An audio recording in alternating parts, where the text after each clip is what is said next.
Around the world there are thousands of languages, many of which have unique scripts.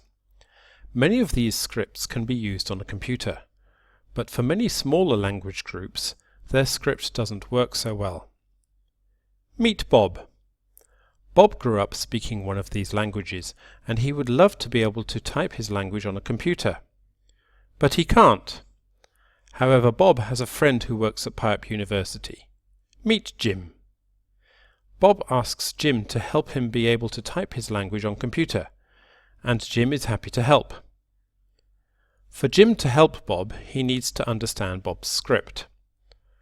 Bob has a primer for his language which helps a lot.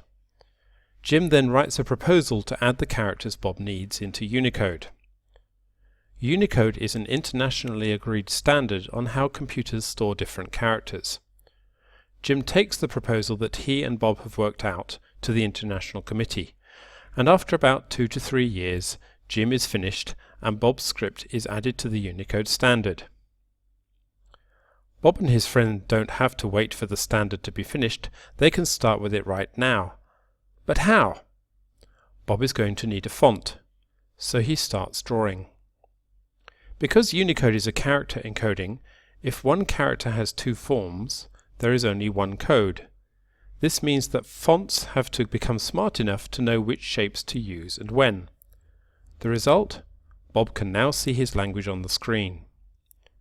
But Bob still can't type.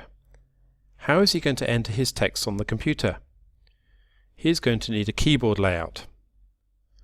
Bob has discussed the layout with his friends, and with Jim's technical help they are able to create a brand new keyboard layout purpose-built for his language. Sorting words in languages for this part of the world, as you would need to when making a dictionary, can be difficult. Very often there is no agreement on the right way to sort, and Bob's language is no exception. But eventually the community agrees. Jim comes up with a description of the sort order that works. With all these pieces in place, Bob is in a good position to work with his language on the computer just like any other.